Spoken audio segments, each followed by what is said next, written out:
Yo, what's going on guys? Evan Tanaka here, back with another video. In today's video, I'm going to tell you guys how you can make a bunch of MT investing in some NBA 75 cards for when the lock-ins do come out. If you guys are new here, I'd really appreciate if you could subscribe down below. I post 3 to 4 Myteam videos every single day and give you guys some of that Myteam content on the platform. So without further ado, let's get on to the video. Okay guys, so if you did not know, 2K released on their Myteam Twitter account saying that we could choose a lock-in so far for the 2010s and for the 2000s. If you guys do not know, the selections or the options for the lock-in reward for the 2010s is going to be between Klay Thompson, Zion Williamson, Joel Embiid, and Draymond Green. Right now, Klay Thompson's at like 40% voted and Zion Williamson's at 30%. So it looks like we're going to get Klay Thompson, but we may get a Zion Williamson. It's going to be between one of those two. So we're either getting Dark Matter Klay or we're getting Dark Matter Zion Williamson. If we get Dark Matter Klay, he's probably going to be the best shooting guard in the game.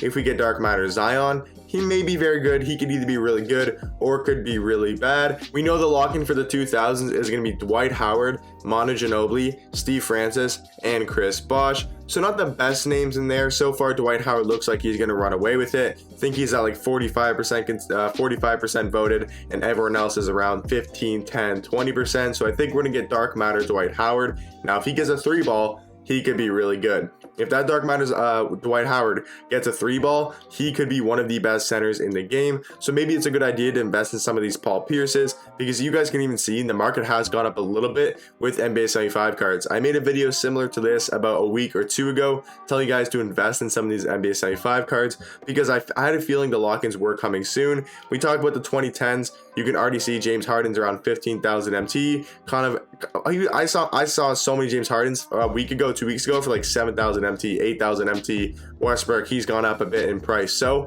what you guys are going to want to do is don't invest in the 2010s, don't invest in the 2000s.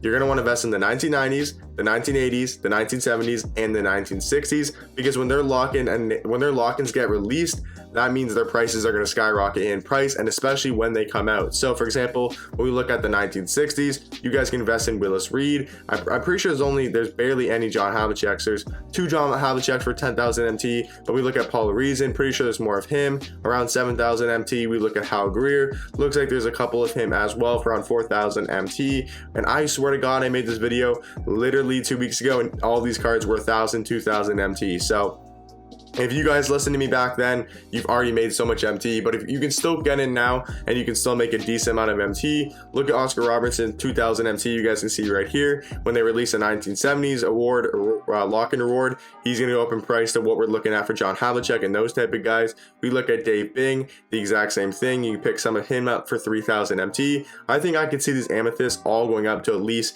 7,000, 8,000 MT when the lock-ins do come out. So anything below, I'd say 5,000 MT is a pretty good pickup. For the amethyst, we look at George Gervin from the 1980s. There's only one of him. We look at Kareem from the 1980s. He's about 12,000 MT. So you can already see that their prices are starting to go up because these cards are super rare. So I'd maybe invest in some Isaiah Thomas's because he looks like he's only about 2,000 MT. So what you guys are going to want to do is just go through these collections, find the cheap cards. Also, the 1980s could be pretty good. The 1990s, I think, is going to be really good. I think we might get a really good reward for the 1990s. So I'd probably recommend investing in some Karl Malones, invest in some John Stocktons, but they are already pretty expensive. So probably if you have the littlest amount of MT, you're going to want to invest in the 1970s and the 1960s, and maybe a couple players in the 80s. If you have a decent amount of MT, I'd probably invest in the 1990s or invest in the 1980s, maybe the 70s, maybe the 60s. But if you got a decent amount of MT, I think the best rewards will come from the 1980s and the 1990s. But I think the best reward is actually going to be from the 1960s. I think they're going to give us a player that we've never heard before, or a player that, like, you know, is super good that we never heard before. Because basically in my team, you look at Terry Dischinger. Before he came into my team, nobody knew who he was. Now Terry Dischinger is a very good card in my team. Danny Ferry from last year, if you guys remember that Danny Ferry card, Galaxy Opal, that came out in the vault last year. Never heard of him before. Most people would never heard of him before. He comes out, one of the best cards in the game. There's been Wayne Embry, there's been Kermit Washington, and this new card that's coming out in season 5, his name's like Cincinnatius Powell or something like that. He's the unlimited reward. We've never had him in a 2K. He's a super old player. He's probably gonna be really good. So I think the 1960s could be a very good one to invest in. Also because a lot of these cards are super cheap.